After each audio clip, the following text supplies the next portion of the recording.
Good evening, ladies and gentlemen, synthetics and replicants, and welcome to Gustav Making Stuff.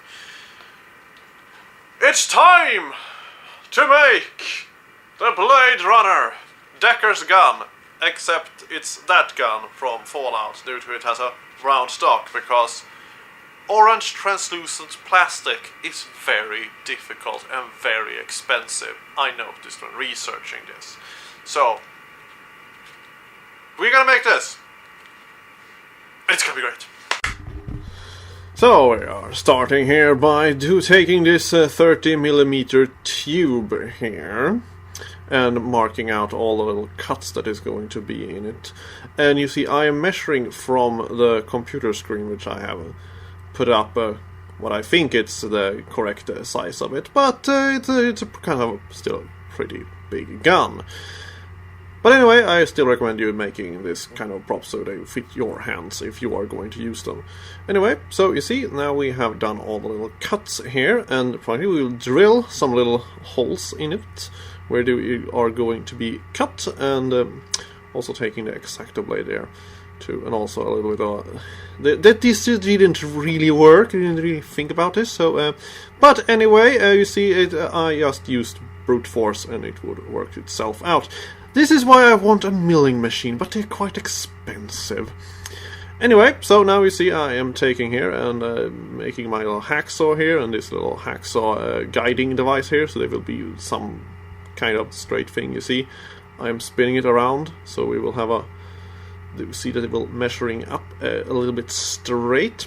The gun is still handmade, and if you look up close, it's kind of looking not really good. But that was a good thing about movies back then. They could be kind of crappy due to it was in the cinemas where you could see it on a big screen, but not in the home with Blu-ray and stuff like that. But you see, I do a little cut there on the side and file that so you have flat ends.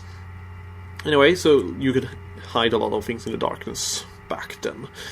Anyway, so now we're going to take a 20mm tube here, and usually I use the tube as a guide there to make a cut that it will be inserted to. So you see I have left it in the back there, so they will sit together better. You see, like that, and now I have done some cuts like that, you see in the back there, so they will go together like this.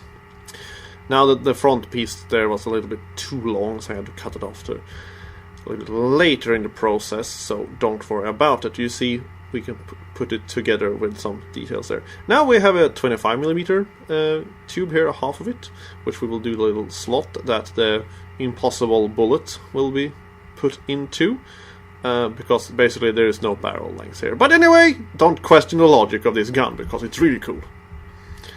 So now we have bottles here. You see I'm using that clear one, but you see the other one was examples of it too. And this is for soap. So you can look around in the grocery store if there's some soup or some item that you need, that you can use this for. And because it has rounded, bended things that looks a bit like the magazine holder, which is from a rifle in the thing. I think it was a rifle. You might correct me on this if I'm wrong. Anyway, so now we are going to do some little cuts here to remove some of the obvious parts that will show off this thing. And also do a lot of measurements, because measurements are very good to make things straight. So you see, now we are actually going to cut out the main body so we can attach this thing onto, because I forgot about that.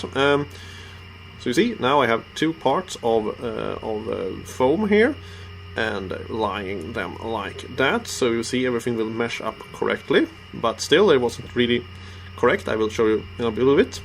You see, I'm cutting out the parts that is going to be the side panel like that. And you see, there we have the problem, that this has to be pushed down a little bit. So I've cut it out like that, out of the foam sandwich. Don't eat actual foam sandwich, I don't think they will taste very good. Anyway, so now we are going to put them together like that and do some little fine adjustments. But you see, there we go.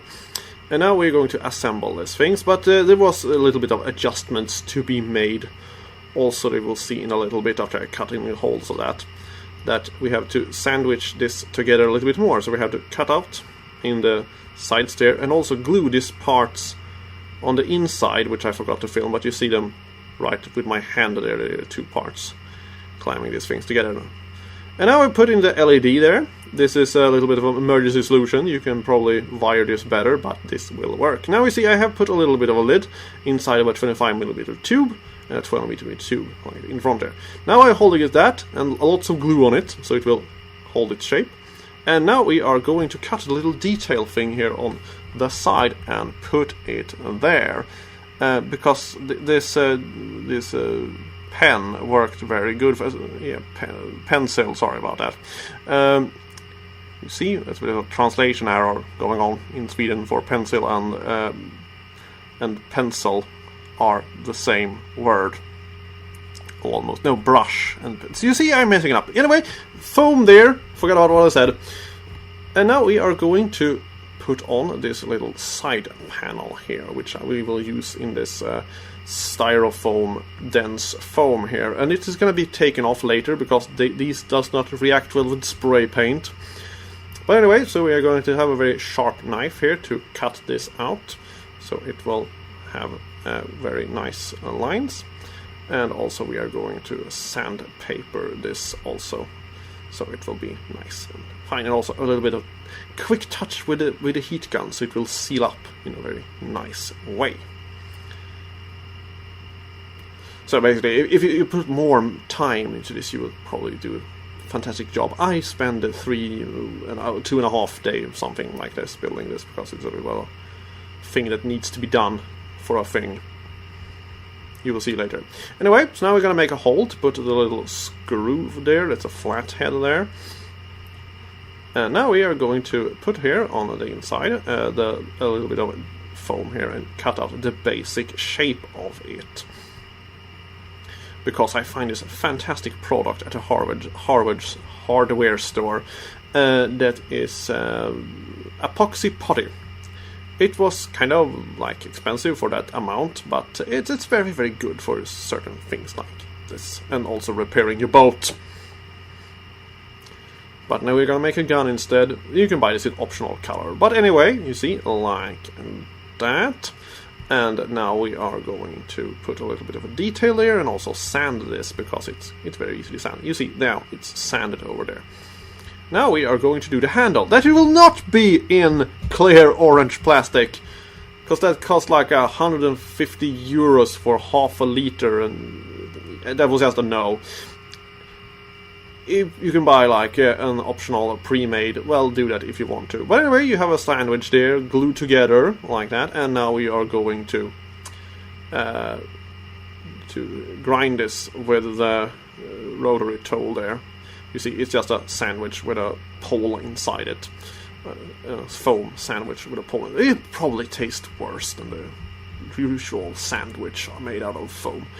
Anyway, so now we're going to take this nail strip here and drew in a trigger guard for it, which is going to be bended. I think it's a little bit thinner on the actual prop, because I think they used the actual trigger guard from the pistol. But anyway, this will work out fine as well.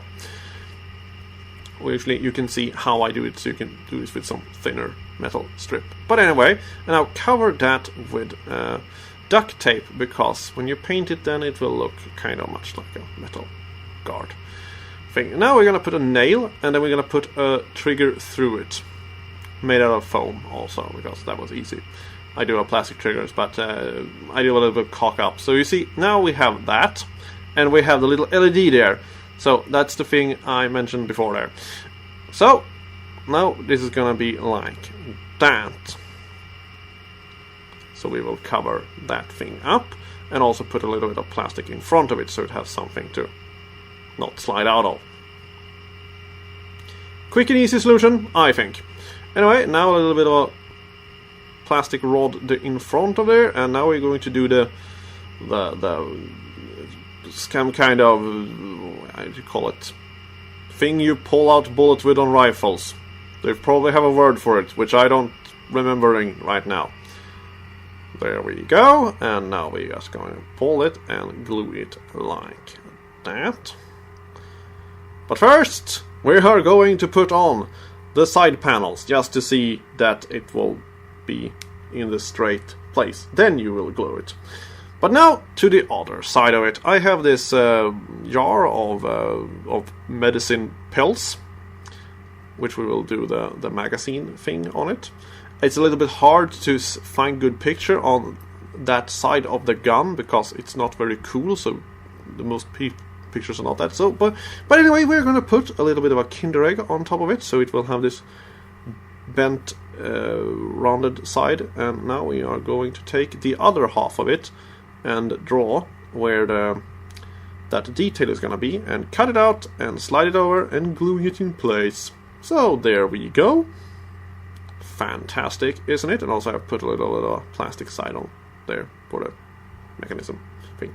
Anyway, now I have spray painted this black, and now we are going to take a little bit of a silver paint to fix up the details.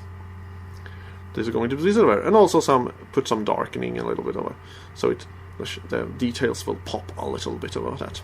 You can spend a lot of time to painting this thing, but you think it doesn't have any rust, and it's actually kind of not like, overly dented, this thing, so it's kind of a, let's say, fresh gun in that form, that is kind of clean in a way. No rust, no dents, nothing like that. But still, it's made out of old metal parts, so it's not like super duper wastelandy what people will think when they think lots of dents. Anyways, now we're gonna paint the handle brown, so it will become almost that gun from Fallout. And swipe it off with a little bit of black paint to give it a little bit of a texture on it. You can also go and try to make a little bit more wooden, but I think that will work out very well.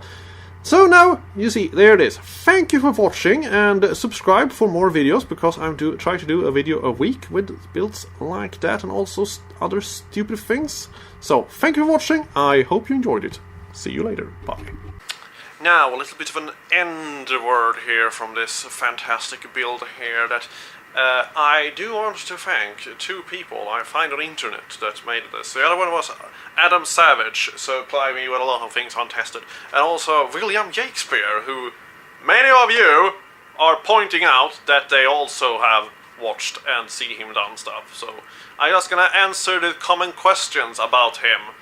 No, I have never met him. No, we have never worked together. Do I want to work with him? Yes, possibly. I don't know. So, about that, now you know. These questions has been answered. Bye.